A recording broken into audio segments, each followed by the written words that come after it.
started last week. Mm-hmm. So, well, can you tell us what a distinguished product manager is? You have a Very product distinguished. manager, and then you have a senior product manager, and then you have a principal product manager, and then you have a senior principal product manager, and then you have a distinguished product manager, Uh-huh. I think. And then after that is Larry. That's the top, unless you go into actual management.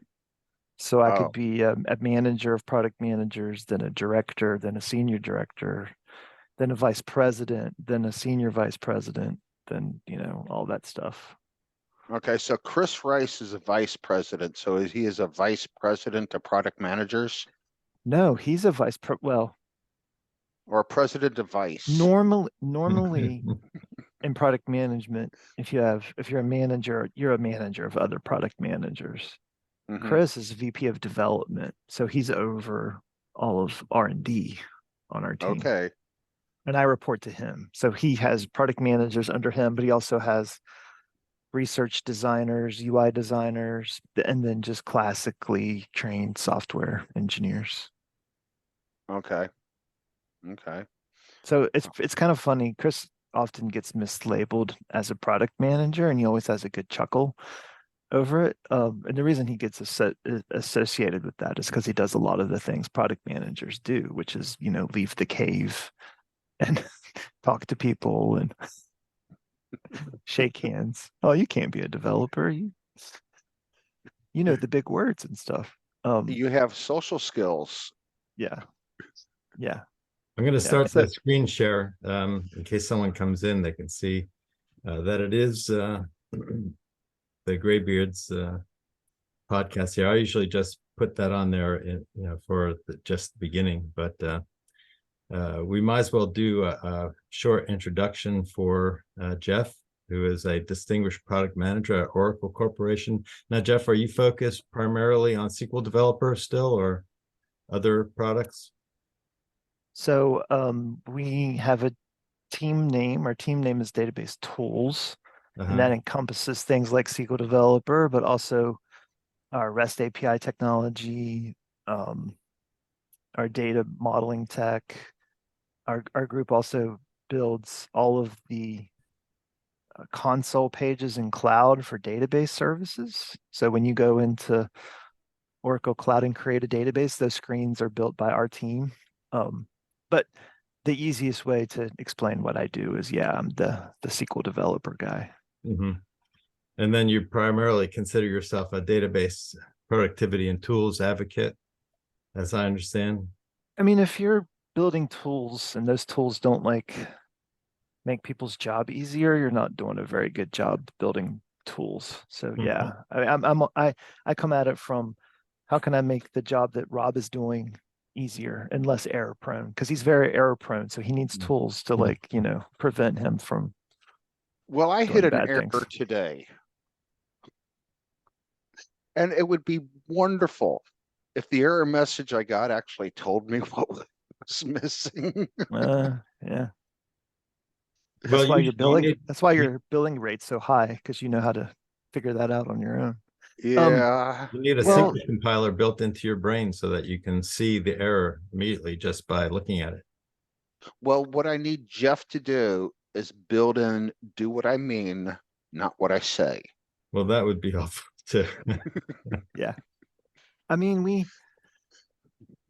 these are funny conversations to have, but there are real practical things being done to attack them. So for example, the error messages you'll get from the database saying something like, object not found, but then it doesn't tell you which of the objects in your 50 join query is having the actual problem. So there was a big project for 23C to attack those vague type problems, and where it would not expose security concerns, actually identify the player at the root of the error message. Oh, and at this time, we should probably put in, this is not a statement of direction for Oracle. Anything you say cannot be held against Jeff. Oh, I just assume people know that. Yeah, don't hold anything I say. And then There will be that one person. so I mean that was a legit complaint, and I think we've tackled the first 50 of the top error messages as encountered. It's a huge project to go through and literally rewrite that C code to to make those error messages more useful. But you know, it's every ounce of that time is worth it.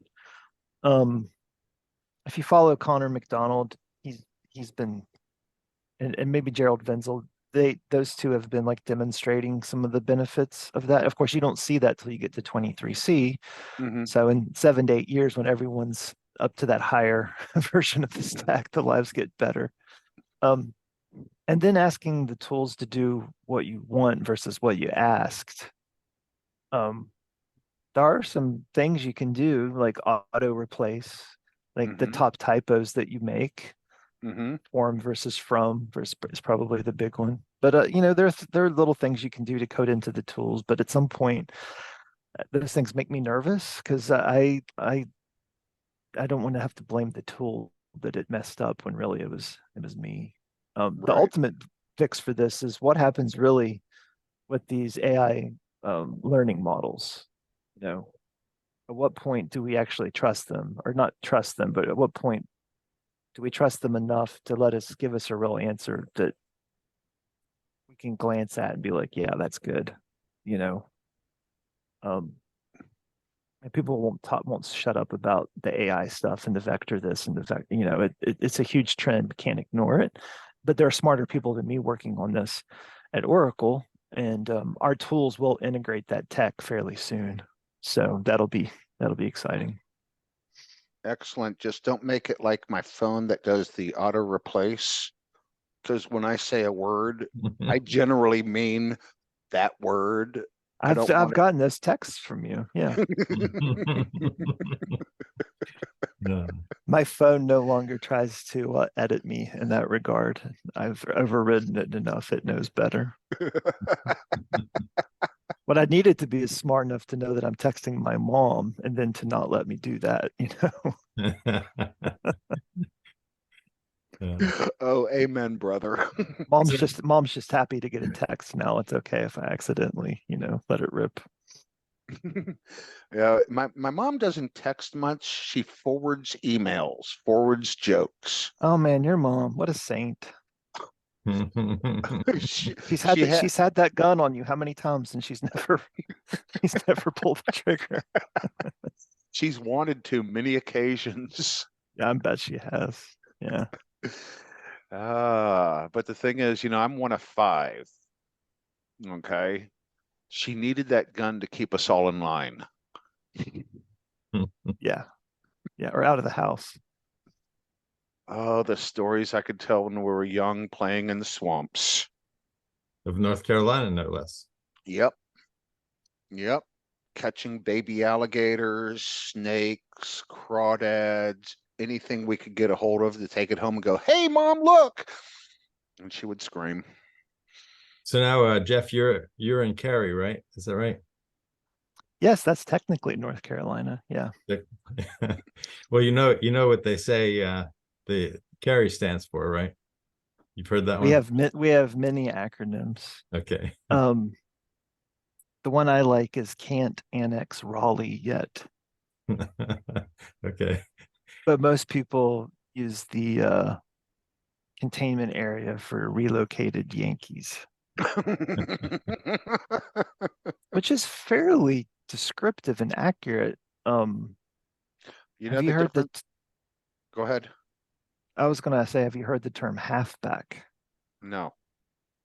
The people that move from New York to Florida to escape the weather hate it, and then move halfway back. They end up here. Okay. So there's a lot of people in North Carolina. Yeah. Yep. You know the difference between a Yankee and a damn Yankee? I've heard this one before, but I can't remember. Damn Yankee comes down and stays. Yeah. And considering I'm in Maryland, I went the other direction. So. Yeah. Well, I grew up across the river from Maryland. in a place that no one claims. No region wants to include West Virginia in their club. So I'm not a Southerner. I'm not a Yankee. I'm not a Midwesterner. I'm just a hillbilly. So Well, hillbilly made good. I think so. Yeah. I wear that name with badge of honor. Some people use it as a derogatory term, but I don't see it that way. Oh, my mama was a hillbilly, and she'll tell you that. She grew up in Theodosia, Missouri, and she called herself a hillbilly. Yeah, I mean, I hear that word and I think like someone that's got a little bit of a chip on their shoulder. They worked for what they got. Mm-hmm. Hard worker, first to be there, last to leave, kind of, Mm-hmm. bootstrap, all of that kind of American folklore stuff. But, that was just what you had to do. Yeah, yeah. It's like my mama and my papa too. Both of them joined the military to get out of poverty. Yeah, that was the first thing they did, and then they got an education. Yeah. So, yeah, it's kind of interesting. And we're going down this rabbit hole, and before we go too far down this rabbit hole, we Oh, we did we start the podcast? I thought we were still just no. well, we're at 4:08 p.m. So, and you'll probably see many times there's a jump because I went, oh, I don't know if we want that broadcast. No worries. um, a SQL CL, I Yeah. have, and I'm loving it. It's almost completely replaced SQL Plus. I am sad to say. Um, do you see the same? Because I like writing code and then Mhm. running it as scripts. The same unit testing and debugging built into the SQL CL and profiling that you have in SQL Developer. I I don't see the same, but there are corollaries, I Mm-hmm. think. Um, there's nothing quite like having a IDE where the screen is painted up with the lines and with indicators and maps of like where the problems are. Mm-hmm. And sometimes in a terminal, you're left with, a report at the bottom with, 10 lines of here are your issues, and you got to kind of scroll back and forth. Mm-hmm. Um, that being said, um, there's some pretty cool terminal technology libraries out there that can do screen painting and can actually do different panels on the screen. So we we want people to not have to feel like they're not getting what they want where they need it. Like you shouldn't have to feel like you're sacrificing. I mean, you use a command line prompt when that's the best place to be, but you Mm-hmm. still should be able to do most of what you want to do there. Go to the GUI when you feel like you need a GUI. Um, so uh, automation, continuous integration and delivery, putting out builds, looking for regressions. There's two components to that. There's the 100% hands off is automated. It's Mm-hmm. running in a pipeline, and all of that stuff is emailed to you or sent to you in a Jira ticket, or you get a Slack message if there's an issue. Then there's you're doing your stuff, testing something before you check it in or something, and you want to see what's what. So we've just um, greatly increased the number of tests you can run against your code as you're executing it. With the last release, that was 23.3. So Travatus, which got acquired did Travatus get acquired by Accenture? Yeah, Yes, that it was did. about a year and a half or 2 years ago. Yeah, so the Travatus company or group created an open source project where they crowdsourced, got industry consensus from people like Stephen Feuerstein, but then also just normal people like you guys. Hey, how should code look? how should code be written? What are the anti-patterns? What are the things we want to discourage? And we were able to take those rules and with our parser, basically build it into the tool now so we can detect when you're going against the grain, so to speak. So in an interactive mode, you can see it right away. And if it's in a pipeline, or if you can point this actually at your working directory where you've got 400 PLS or SQL or JavaScript files with SQL code embedded in it, we can generate reports off of that. So I didn't really answer your question, but in a sense, yeah, we wanted to have more of that kind of stuff across all of the tools. But not sacrificing the command line stuff. We want it where it makes sense to have it in the command line as well.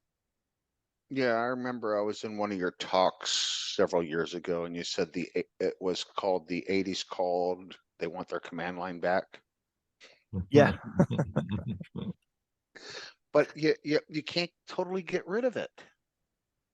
I don't think it makes sense to totally get rid of it. So a lot of people put me in this position where they think I want everyone to stop using X and just use Y because that's my product that I'm the product manager of. I'm like, no, look, our job at Oracle is to give you the tools that you need, and we trust that you're smart enough to figure out which tool makes the most sense at the time at hand. The worst thing that could happen is, hey, I can't do my job because Oracle never gave us anything to do X. Right. And in a lot of cases, we've given you 6 things to do X, which is kind of a different problem sometimes. But if you choose to use, God forbid, SQL Plus, and you love your job and you're happy and your boss is happy and your wife or husband is happy that you're happy and you're able to provide and projects come out clean and everything works, how could I complain about that?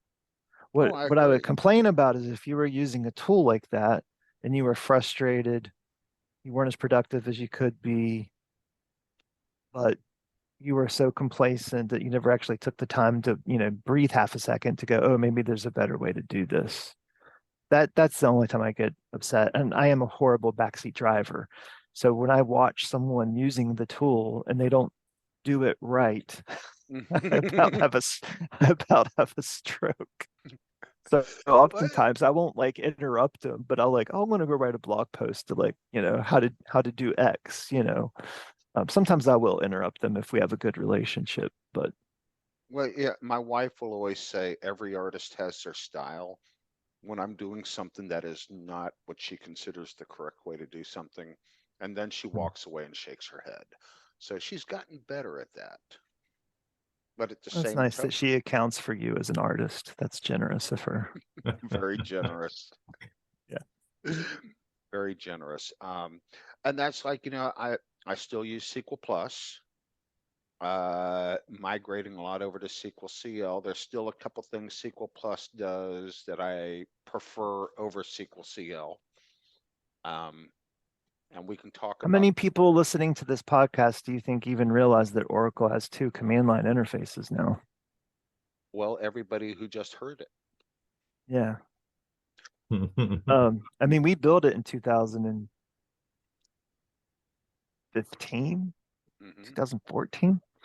And I'd like to think that my bullhorn is big enough that I've screamed loud enough for long enough that everyone knows what it is, but I know for a fact that they don't. So let me just say, whoever's listening to this, if you're frustrated from using a tool that was built in 1982 and you're like, surely there's something better, maybe there is. Go look up what Rob's talking about, or maybe he'll put a link to it in the commentary for this episode. But yeah, we've spent a lot of time trying to fix all the things that people didn't like about the workhorse of the database since literally 1982 or 84 SQL Plus. Yeah. And I think back then it was called UFI.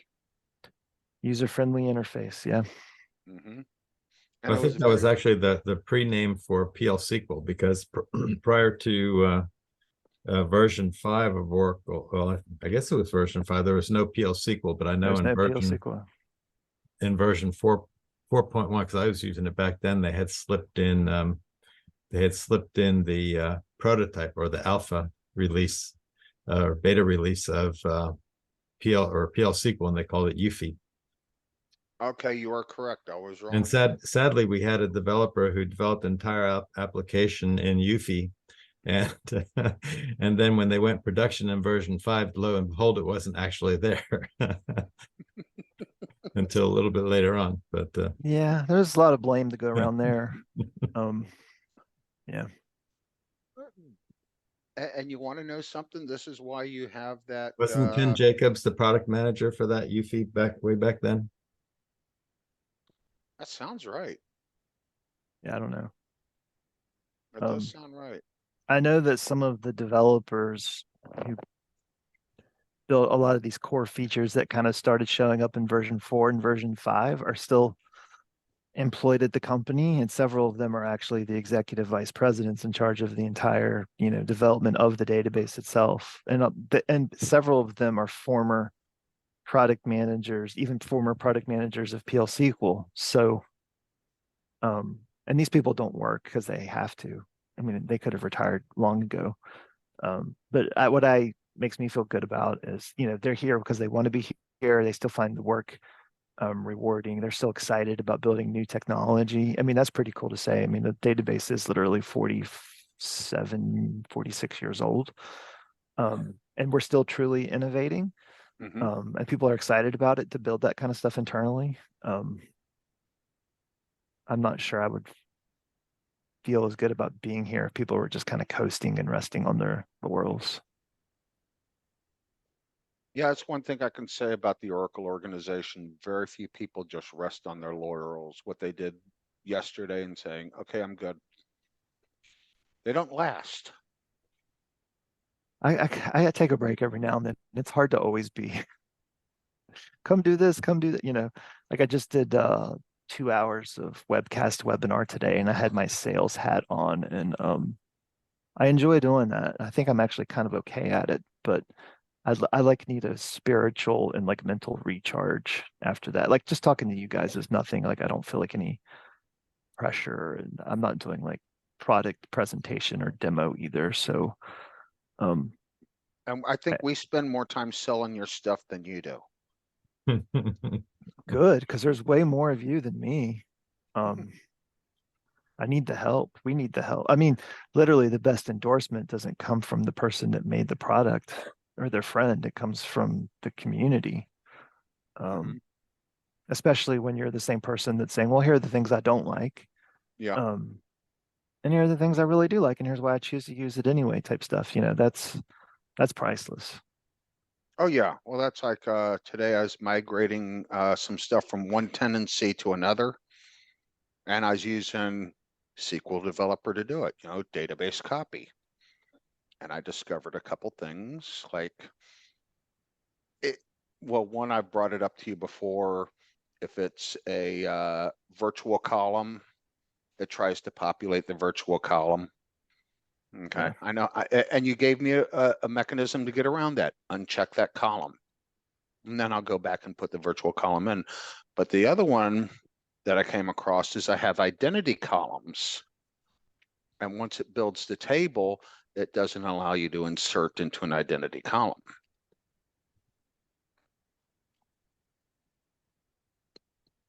I didn't realize this was going to turn into a support call, but hold on, let me get out my scratch pad. Oh no, I figured it out. I just went in and altered the table to make it not an identity column, populate it, and then turn the identity column back on. There's a clause for identity fields. You can say generated always, generated when null, and then there's a third option, I forget, but there's some permutation of that where you can have your cake and eat it too, where you can supply the IDs and it'll work, and if you don't supply the ID, it'll do it for you. Rob just opened his book of things he doesn't know. Oh God. It's more like a collection of encyclopedias, I think. And mine's bigger than his. I don't know. The amount of knowledge I don't know, that is, I walked right into that one. I actively document what I don't know, and then go I do back too. and I do too. It's called my blog. Every blog post I've ever written is me trying to figure out how something works. Most of the time. Sometimes it's me preaching and being like, but a lot of times it's like, oh, I need to be better at this, or hey, I know there's an answer here. It's in my head, but I haven't actually figured it out yet, So it's therapy and it's a place for me to learn and share with others. And I hope people that like read these blogs like you guys have written and I've written don't think, oh, these people are experts. And I mean, in some cases we are knowledgeable in areas, but a lot of the stuff we write and talk about is stuff that we've just picked up on the last project, the last question on a forum. You get curious and you go figure it out and you tell someone how it works. It's just, we're just no different than most people. We just talk and write more. And I think I started doing my blog because I would go to places and I'd say, I've seen this before. And I wouldn't have a stack of notebooks with me. And I go, if I put it up on the internet, I can just look it up. And that's how it Yeah. started. Yeah. My blogging habit started. I wasn't I'm the backseat driver. We would build these new features in the product and then people wouldn't use them. Because there was no way for them to learn about it. They were just in like the release notes or the docs, and people don't read those. So I turned it into a story hour. I was like, hey, here are the 10 things you need to know about this version of X. And I didn't even call it a blog at the time. They were just like static pages posted to a website somewhere. And I got to the point, it's like, hey, I kind of enjoy this the most about anything I do. And I was able to kind of like get into the pre-sales career where you're doing that but like in a live studio audience, instead of telling people about it on paper. You're actively demonstrating it and working alongside people to get the stuff to work so they would buy it.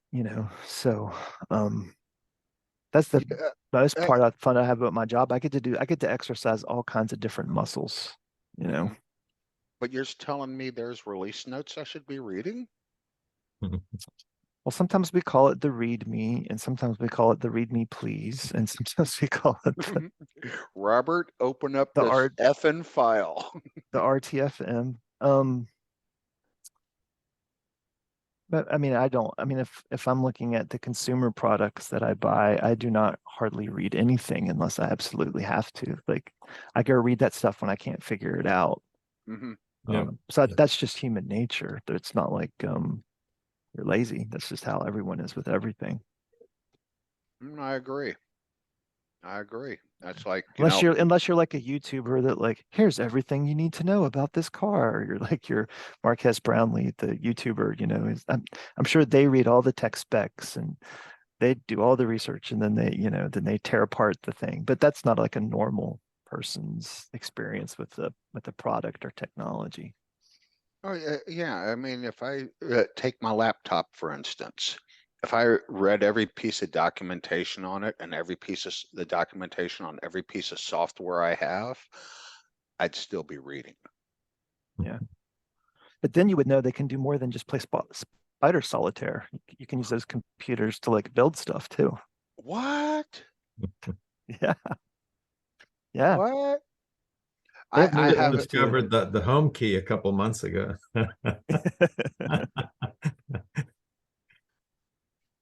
I had a huge tech faux pas yesterday. I took my plane from Baltimore down to Culpeper to do some maintenance, and I have to fly through the DC area, which is super complex. And I wanted to show people what that was actually like.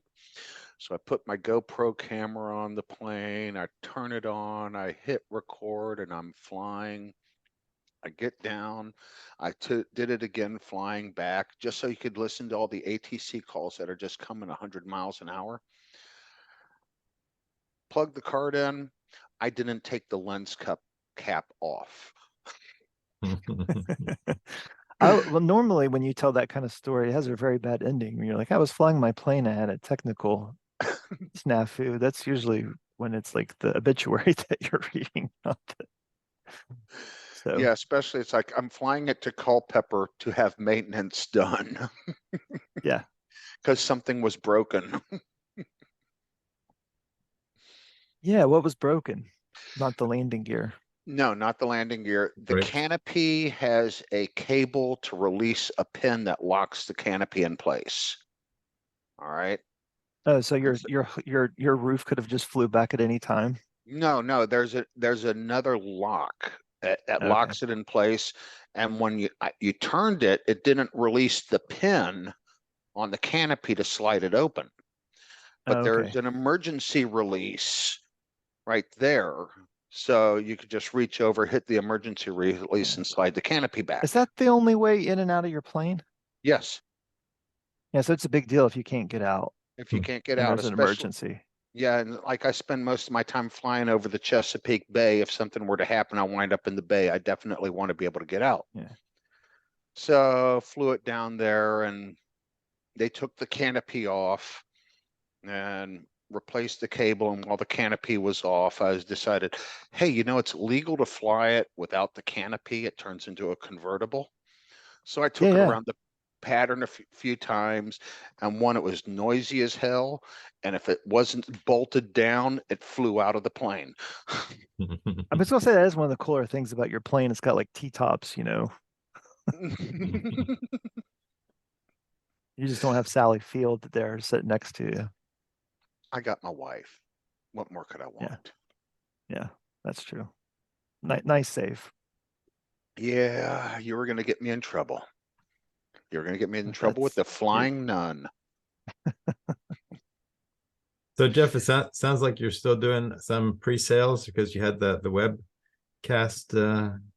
Well, in a sense, I guess, but since all of my products are free, um, when I'm doing account work, when a salesperson brings me in to help with something, it's I'm there to help the customer for the customer's sake. There's not really a deal on the line or at least if there's a deal on the line, it's not because of something that I'm trying to sell them. I It's one of the best things about my job since our stuff is all free. When I come in and talk to a customer, the there's no expect. I mean, it's like 100% genuinely we're there to help. It's not like maybe there's some quid pro quo, like, oh, if I help you with this, maybe you can give us an endorsement or but it's never really that. It's just we are trying to sell these people very expensive licenses or subscriptions or something. And the customers give us lots and lots of money. And it's nice when the salesperson or the pre-sales person or the support person can bring in someone from the development team and they're just like, here, let me help. Here's an hour. And then there's no handout at the end of that, right? So, and for They're me, not what I get writing. out of it, talking to the customers is how we learn what people are doing with our stuff Yeah. for real. So anything that I get out of it, or anything the customer gets out of it, it evens up because we're getting just as much, if not more. Plus, I like talking to people versus otherwise I'm just making up stories like, hey, guys, gals, we should build this because this sounds good. No, really, I get to say, hey, we should build this because this is what these people out here are really facing day to day. Well, yeah, your job is to make the client's job easier. Right. It's the whole concept of like a tool, right? Hmm. um, And this is yeah, why you have so many different database tools. We talk about SQL Plus, SQL CL, and SQL Developer. Well, those are three really distinct different tools. And then, you have ORDs and all the other fun stuff. yeah. But, you get back to the old question, if the only tool you have is a hammer, everything looks like a nail. Some people are really good with a hammer. I Oh, mean, they can use yeah. that hammer to do a lot of stuff. Some people have made their entire careers out of doing everything with that hammer. Um, but yeah, there's a lot of truth in that saying, I think. Mhm. For me, it's just like, hey, if you're sitting there working on something and you go, man, this probably should be easier. If you give yourself the space to think about it and explore what's around, it most definitely is easier. But it's so normal to just fall into a pattern, and humans are we're obsessed with patterns. We just fall into something comfortable and we just go walk that path again.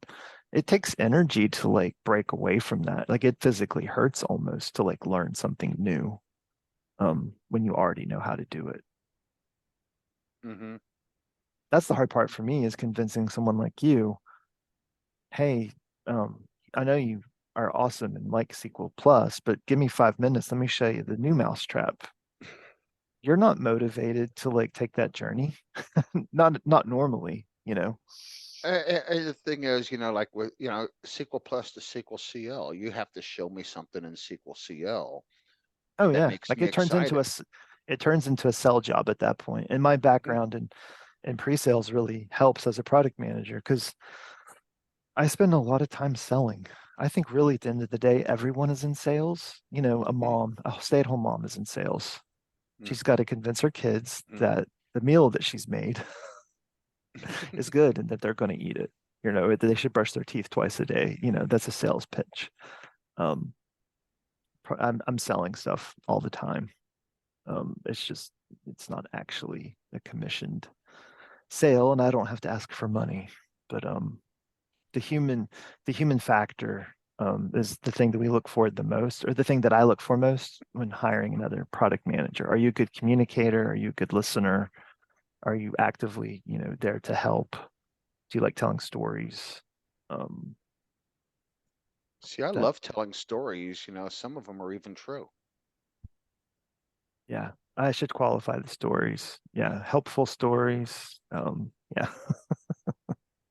We will pick your brain for some war stories if you're ready to share one. Do you have any memorable war stories or challenging experiences from your career that taught you valuable lessons that you might like to share with our audience? Please do not include that one about me and the three midgets. Who we'll just cut that part. um, First of all, who's had the best story so far? Like, where's the bar for stories? The bar for stories, that's hard to say. I mean, my favorite one was Rich Nemec when he interviewed for his job with Oracle back in the 80s, and there was split pants and binder clips involved to repair the split Oh pants. man, That that's was hilarious. hilarious. Um, the one that sticks out in my mind the most is when I dropped a production database. Um, and I did it from like 3,000 miles away.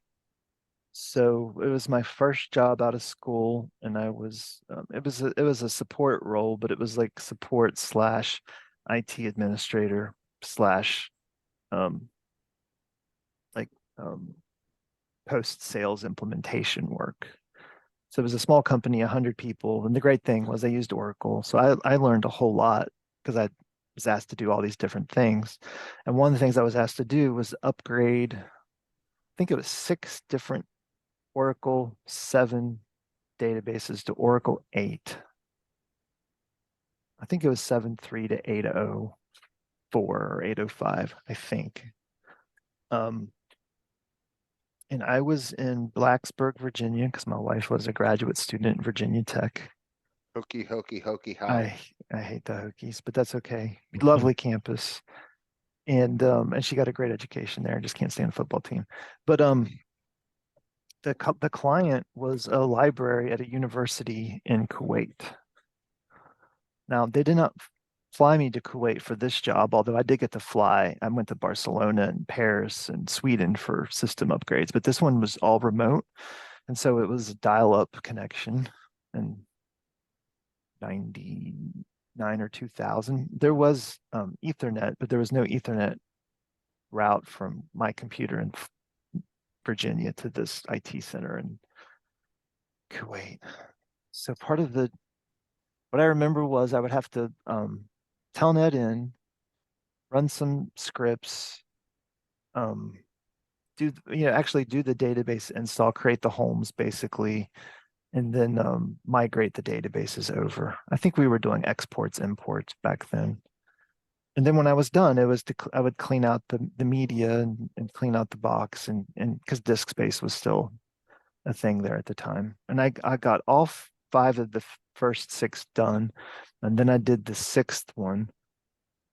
And then when I went to clean up the directory, I was in the wrong path, and the famous RM RF wiped the entire disk. So I immediately knew I'd screwed up. I knew how I'd screwed up. I went to my boss. I was like, look, I screwed up. I'm not going to try to weasel out of this. The client told us they had backups.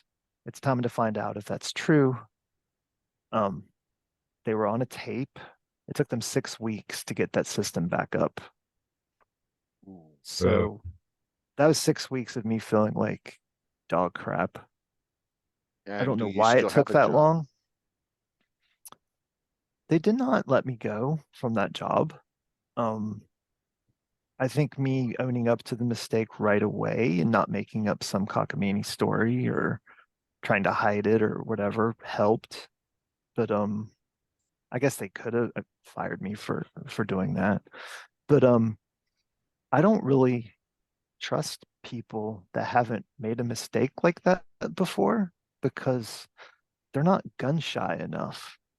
Mm-hmm. Like I like the kid that touched the burner and they know it's hot versus the person that theoretically knows it's hot. Because I do take that extra half breath before I hit enter at the console now, especially if I'm logged in as any. Well, first of all, I do my very best to never log in as sys. I don't care how much easier it is, just don't do it.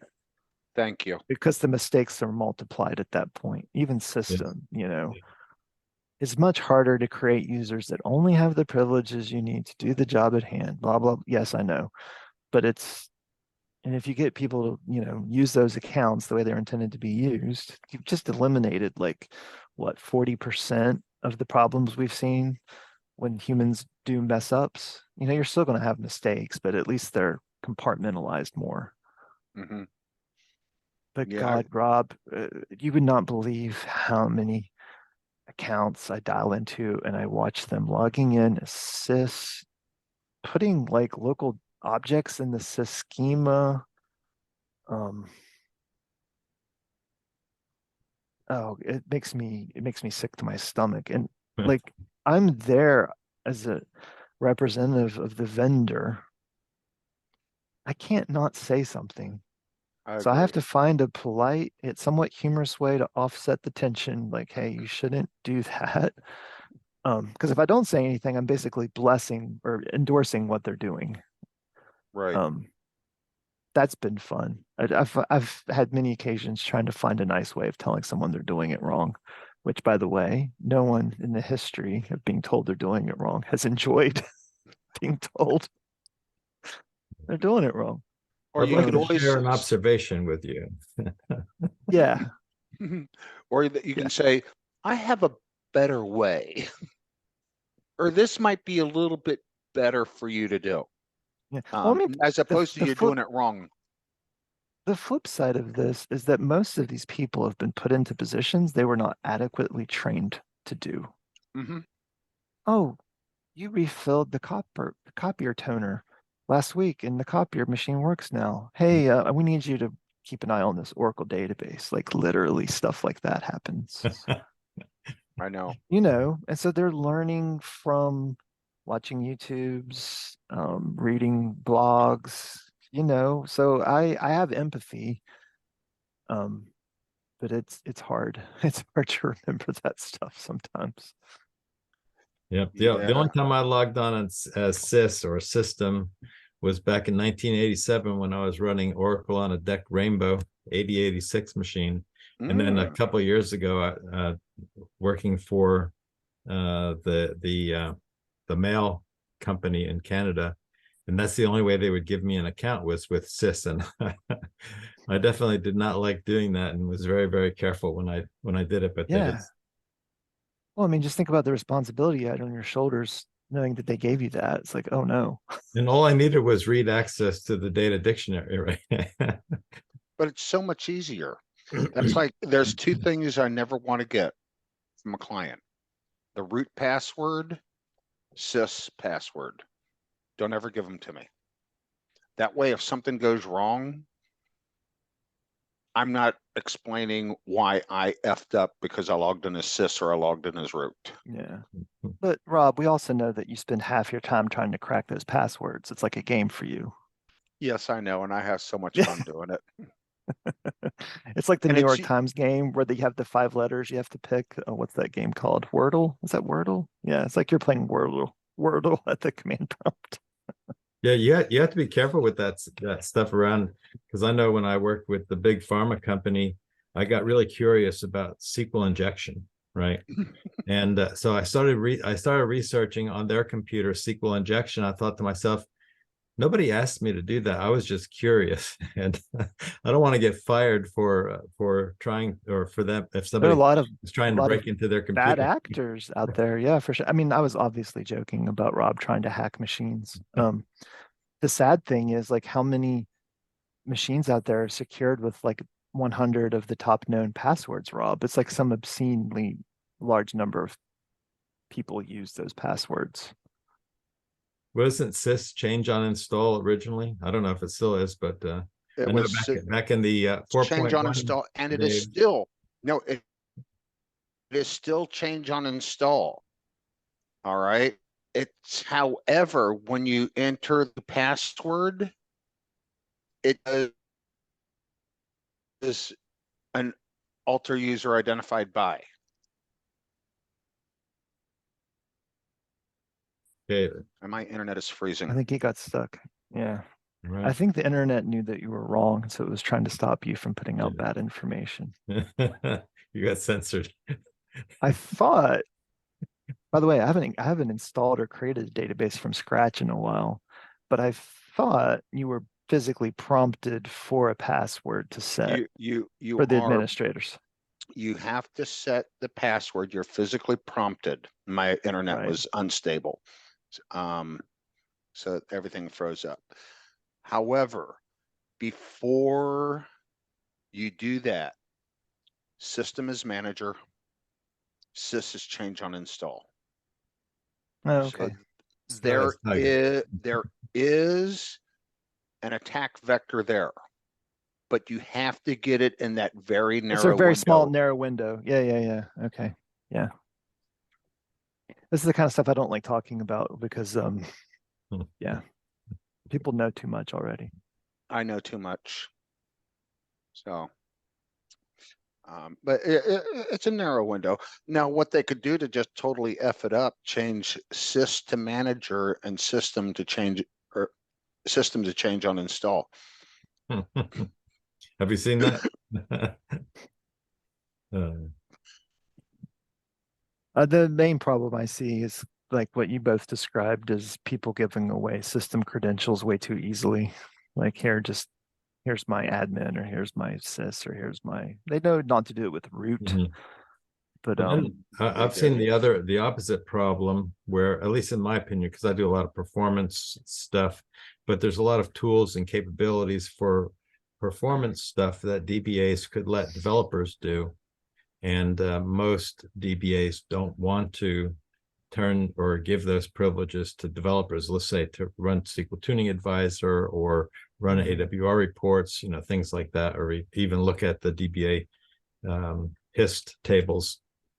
So I think that sometimes that you have to consider, it's like very, very little harm in allowing people to run AWR reports or run Tuning Advisor. yeah, I mean that used to be like Rob made the joke about me doing the 80s call, they want their command line back. I used to do a series of DBAs versus developers talks where I would literally put these scenarios up in a room, identify the DBAs and the developers by show of hands, and then literally just talk these things out together. It was kind of cathartic. I was definitely on the side of the developers for the most part.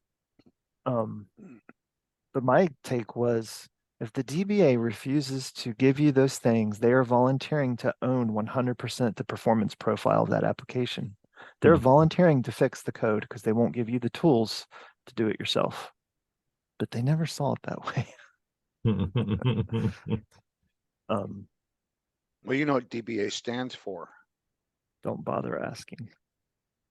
Yep. I mean, they're right so much of the time for saying no. Like probably the default response being no is the right answer most of the time. Um, but really, it's got to be a partnership. Imagine how much more productive the team is when the administrator comes in with that security-minded focus, keeping the database and the data available yet secure and fast, and partners with the development team and they build stuff together.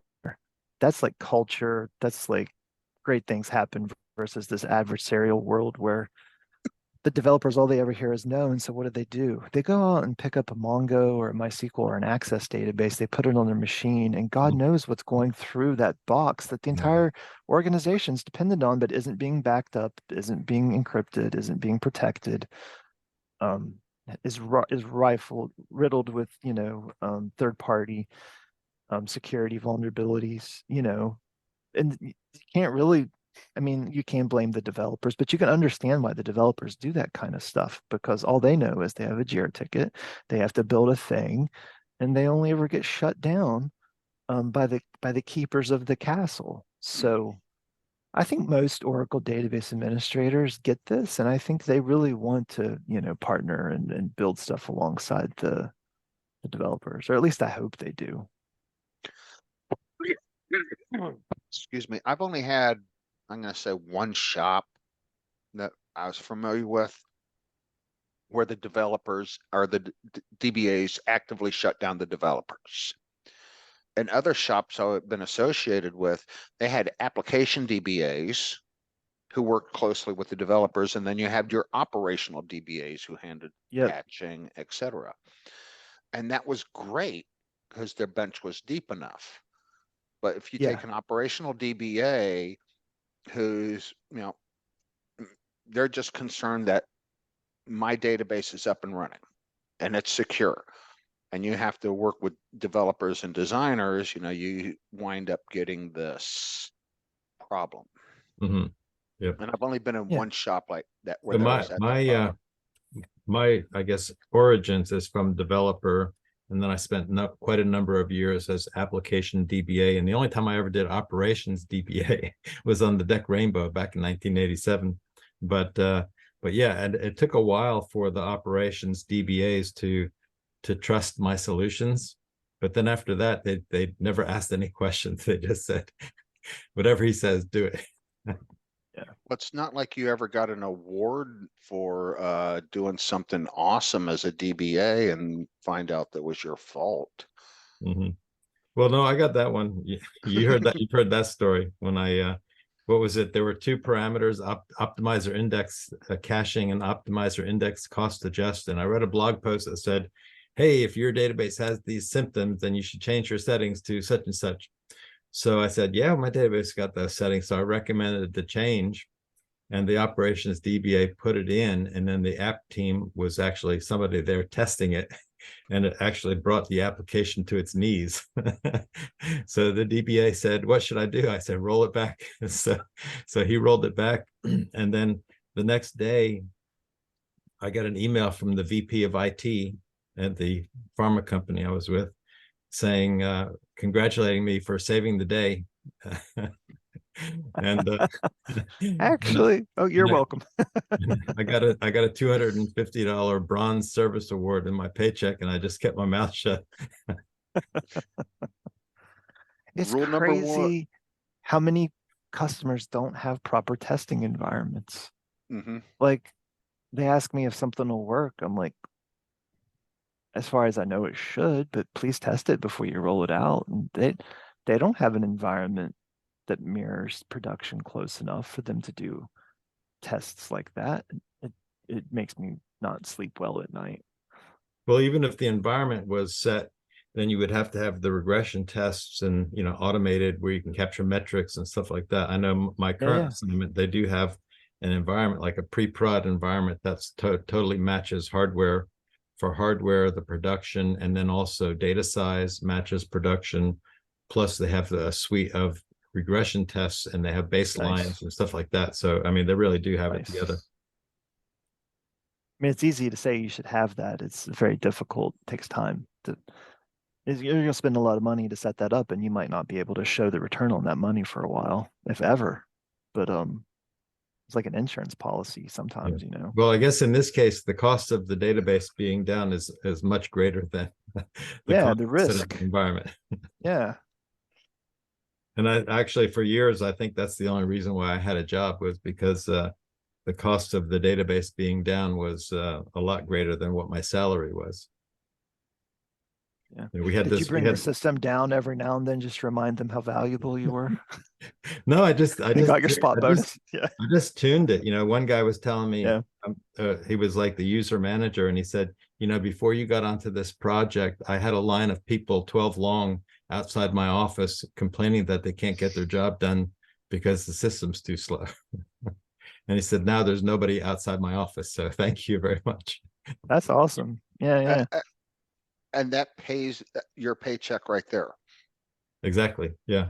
I remember I was on a project, I won't say the agency, but it starts with a T, and it's a US government agency. And this is before the internet was a big thing where you got all your news from the internet. I had a private office, and I remember one day I have my feet propped up on my desk and I'm reading the Wall Street Journal. And I had a couple scripts running that just gave me statuses, and I'm reading the journal. And this GS-15, which is muckety muck, comes walking by. Says, "What are you doing?" "Reading the journal." "Well, what are we paying you for?" I go, "Well, sir, if you see me with sweat coming off my forehead, hunched over my keyboard, you have a problem. If you see me reading the journal, you don't have a problem." And he goes, "Oh, I get it." And so every day after that, he'd poke his head and goes, "What's new in the news?" You were like the green light, red light indicator. Yeah. Everything's up. Rob's reading the paper. Rob's reading the paper, he's glancing over the paper every now and then to make sure his scripts are still running, given statuses. Yeah. I'm sure you actually did more than just read the paper, but yeah. Well, yeah. The story sounds better the way you tell it, but So I gotta ask Jeff, because we got a few minutes here left. If you can tell us a little bit about the story of the origins of that Jeff Smith. That branding, the branding of that Jeff Smith. So in the previous career, I worked for Quest, the makers of Toad. I was on the Toad team for 10 years. Ran into a couple of really smart guys, one of whom is very famous in the Microsoft world. Brent Ozar is his name. And he and this other guy said, "Hey, you should look into developing your personal brand." And I was like, "What the hell is a personal brand?" So I got a Twitter account and I started a blog, like an official blog. But we were talking about hillbillies earlier. I'm not very creative. My Twitter handle was originally Hillbilly Toad, which is horrible for personal branding, for lots of reasons. Eventually I figured out, like, well, I might not want to do the Toad stuff forever. And for some people, hillbilly is a really derogative term, and they might actually be offended to see that. So I was like, well, if I'm doing a personal brand, it's got to be something to do with my name.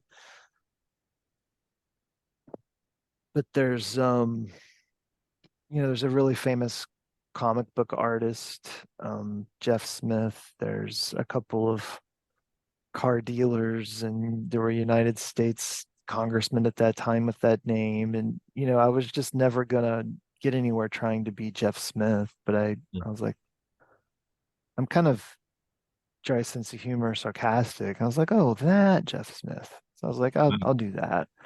I never really loved it, but I never really thought of something that was better. And my wife just busted my balls over it for years, and still does. But it's worked. I can't really complain. I can't remember the name of the original blog that I had. It was something dumb. It was like 1,000 words or I don't know. It had a number in it. Anyway, that's how bad it was. I can't even remember what it was, but that jeffsmith.com was available. So I bought the domain and I got the Twitter handle. Um, yeah, so Okay. that's where it Well, came from. I've followed you on Twitter, and I see the number of posts that you do, and I'm thinking to myself, he must have a bot generating his Twitter posts. But I at one point 3 to 4 of them a day were. So there's a WordPress plugin that would take a blog post that I had written before and tweet that. And you knew it was the generated one because it would say something like from the archives or previously on. mhm. Everything else, sadly, it's 100% from my fingers. Um, I will say, as that platform has changed, not necessarily for the good or better over time, but also as my career has changed, like I have 3 direct reports. I'm on way so many calls now. I am spending less time on Twitter, but not because I don't enjoy it as much. So I am tweeting less, I think. But yeah, man, Well, those are all I mine. think you might have ghosted us a little bit during the summer, but you they're I, up again. Have you the considered just the getting yourself some automated interns? the automated platform stuff got shut down because they were actively killing the APIs because it was costing them money, and it kind of goes up and down. So every now and then I'll see that they work and they go out. They're really effective, by the way. I know some people found them really annoying, but I was like, well, you could just mute me or not follow me. Um, but I would have people go, oh, that blog post is awesome. And I'd look at the date and I was like, oh, I wrote that in like 2014 and it's still helping people. Um, that's kind of cool. So yeah, social media, I started out on there just as a way to get more than my mom and dad to read my blog posts. uh, Go advertise the words that I spit out. So I don't think anybody reads my blog posts. Actually, I know a few do because there are metrics, but nobody in my family anyway. my dad still tells me every now and then he tries to read it to see what's going on. I think maybe he's joking at this point, but that's okay. I'm sure people are reading your blog, man, I read it. or your book. When did you put Yeah, your book out? Like that 5 years ago now? yeah, that was 2018, the end of 2018. Yeah. I mean, that's like a really big blog. Exactly. Yeah. Lots of work.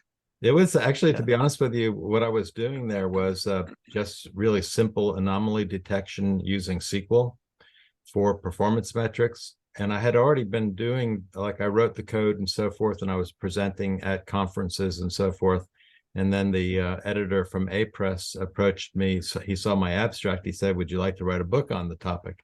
And I said no, because I just thought in my mind, like writing a book is like too much work. I don't have time for that.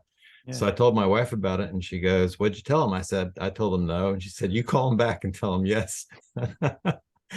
So I wrote that book in 3 months, but the hardest part Yeah. really was just sort of distilling it down to a digestible format for folks who aren't really that familiar with the subject matter. And there's a lot of, Yeah. a lot of technical details and so forth. But so it was really just, not because I had already done the work. It was just like, all right, now how do you explain it to somebody? 3 months ain't bad. I get asked all the time, will you please write a book? Will you please write it? And I have all the material. It's just sitting there to be cut up, reassembled, and add some filler and set it up and that kind of stuff. And Mhm. I'm like, at the end of the day, if I did all of that work as a publisher, how would you feel if I said, hey, I want to give this book away for free? And that usually gets them to leave me alone. Well, I can tell you, when I did my book, I worked out the hourly rate. It was less than $1 an hour. Oh yeah, Oh yeah. it's a great exercise, but for me, it's like, first of all, are people even reading books anymore? Enough? I don't know. I think so. I hope My mom, so. my mom has a copy of my book and it's autographed. She Yeah. doesn't understand it, but I think mine sold more, I think, in the electronic version than the Yeah, hard some of copy there version. are universities overseas that pick up these books and use them in their curriculums. I know these books get used. Um, And anyone that's last- thinking about writing a book, if you have the passion, go and do it. Mhm. You'll learn so much. The most Um, surprising thing that I saw was when I found out that other people had referenced my book in their book or their PhD dissertations and things like that. Oh, wow, that's awesome. So sometimes I look at it, I was like, so I read the dissertation and I see that they have me reference, and I'm thinking to myself, I don't think they read my book. They But they have to claim something, you know. They can't just say they pulled it out of there. Yeah, that's funny. well, we're All at right. time. I don't know if you want to keep on going. I know I have a few chores here to do on the farm before it gets dark. Yeah, my family's going, what's dad doing? Thanks for the time. This was a nice way to bookend the day and let me relax and unplug from the former stuff. you gonna be at Eco in December? I bought the ticket today. I'm Oh, not there to Awesome. work. I'm there to be an attendee. So I have no presentations. oh, Although right. if someone sees me there, come up, we'll have a chat. But I'm there to support the community, and I still can't get over the fact that Linda passed away. It's yeah, gonna that was devastating. feel so weird not seeing her there. But Mhm. yeah, I mean, East Coast Oracle, it's here in Raleigh. It's been there for 20 some years, probably. It's at the Hilton in North Raleigh. It's at a Yep. Yeah. great location.